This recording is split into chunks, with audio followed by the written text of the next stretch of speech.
Shedeur Sanders responds to Dillon Gabriel's entertainer's dig. Can't do anything to me. Cleveland Browns rookie quarterback Shedeur Sanders dismissed teammate Dillon Gabriel's recent entertainers versus competitors comment, suggesting it was not directed at him. Gabriel created a bit of a kerfuffle when, following his poor preseason debut performance, he suggested he's just trying to focus on doing his job. There's entertainers and there's competitors, and I understand that, but my job is to compete, Gabriel said. The comment was widely perceived as a shot at Sanders, whose reputation for being more concerned about being flashy led him to plummet to the 5th round in the NFL draft. Cleveland chose Gabriel in the 3rd round.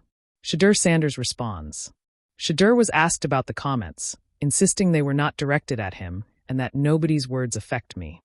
Words or anything, it can't do anything to me, Sanders said when asked to comment. I know that God put the ability and the power in me to not even care about people's comments.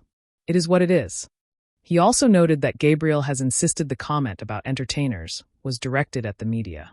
I spoke with him, Sanders said. He, Gabriel, told me on the plane that wasn't at you. I see how they're trying to spin it. I'm not tripping, regardless of whatever it was. Nobody's words or anything affects me. Shedeur mostly laughed off the entire ordeal, even swatting away a reporter who asked if he believed what Gabriel had said was not directed at him. Did I believe him? Sanders wondered aloud. I mean, I feel like you're trying to start stuff now. The reporter's doing his job he's supposed to. Do I feel like he did? I don't know. And that's not on me to sit here and be like, oh, he did it. That's not going to change my life in any way. Gabriel was taking a jab at the media, who then proved him right. Gabriel has said the entertainers line is one he's used before, and it was definitely directed at the media, not his teammate in Shedeur Sanders. I'm all about my team and each other, Gabriel told reporters after Saturday's game. But for me, I've explained it. Entertainers are you all. A competitor, that's what I am, along with all my teammates. We both have jobs to do. Sanders completed 14 of 23 passes for 138 yards, threw 2 touchdowns, and rushed for 19 yards in his preseason debut against the Carolina Panthers, leading 3 touchdown drives in a 30-10 win. Gabriel had a much more difficult start. He completed 13 of 18 passes for 143 yards, with no touchdowns, 1 interception, a pick six, and a lost fumble against the Philadelphia Eagles. They put sound bites under microscopes these days, snapped into thumbnails and reheated like leftovers. Dillon called them entertainers. A neat, dismissive word launched into a roomful of cameras and phones, and it ricocheted like a bottle thrown at a glass window. For a moment the noise wanted to be the story. Who had been slighted, who'd been clever, which locker room would crack. Shedeur reads it not as an earthquake, but as weather. He's used to gusts. The morning after, he's at practice before the sun has warmed the turf. The field mist curls off his cleats like smoke from last night's campfire. People expect fireworks from him, flash, response, a viral clapback. But he keeps his hands on the ball and lets the ball do the talking. This is not indifference, it's arithmetic. Energy spent on spectacle is energy not spent on improvement. Still, the headline, entertainers, follows him like a stray dog. He smiles once because there's humor in being misread.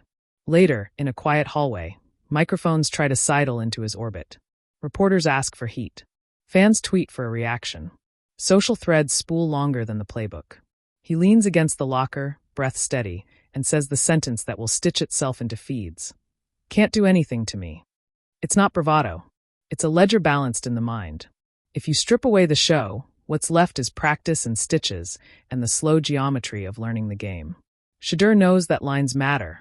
The line of sight between his eyes and the pocket, the line he draws between reaction and response. Can't do anything to me is less a threat than a state of being. You can say what you like, but you cannot unsettle the work. There's a scene that comes back to him often. A father teaching him to throw in a backyard where the light angles like a classroom lamp. Ignore the noise, the father would say, and throw the ball. It's a small, stubborn lesson. If your foundation is steady, the storm outside becomes an exercise in acoustics. The lesson translates into rituals. Early film, late conditioning, a refusal to let a clip define the contour of a career. But he's not without mischief. On social he posts a slow-motion throw to a receiver cutting like a blade caption. One word, focus. It's not a gloat, it's a pivot. The clip lands where clips land now, in group chats, in highlight loops, in the quiet of commuting buses. People look for the heat and find the work. Some call it a dodge. Others call it class. He doesn't care which. He cares about the trajectory. Practice is theater without the applause. Quarterbacks count cadence like prayers.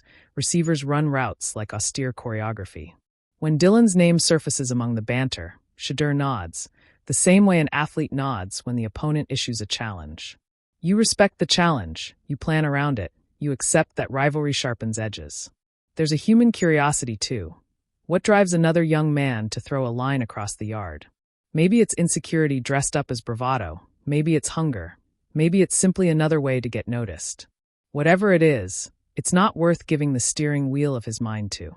Fans love a duel, so they create one. Debates, hypotheticals, who would you pick lists. The narrative writers reach for metaphors, gladiators, movie stars, chess players, but Shedeur keeps returning to the same metaphor no column can tidy: the game itself. A throw is a statement more durable than a tweet. Plays accumulate like deposits. Seasons are ledgers that don't lie. Still, the night brings reflection. Alone in the complex after the lights have gone cold, he thinks about consequence. Words can be small weapons, they can be cheap. Can't do anything to me is not denial of harm.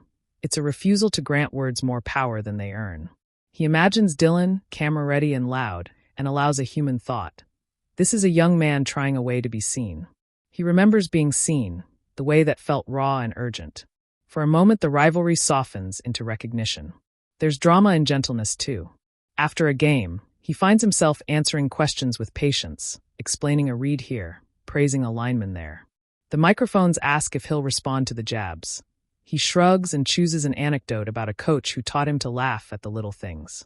It's disarming because it's ordinary. The public wanted fireworks. He gives them a map. How to build a career that outlasts noise. The story thickens when the league schedules a matchup between them. Now there's a theater that demands performance by deed, not word.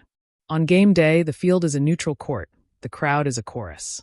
The cameras roll, but the clock is stricter than any clip. He walks the sideline like a man who knows what matters. The ball snaps, precision answers talk.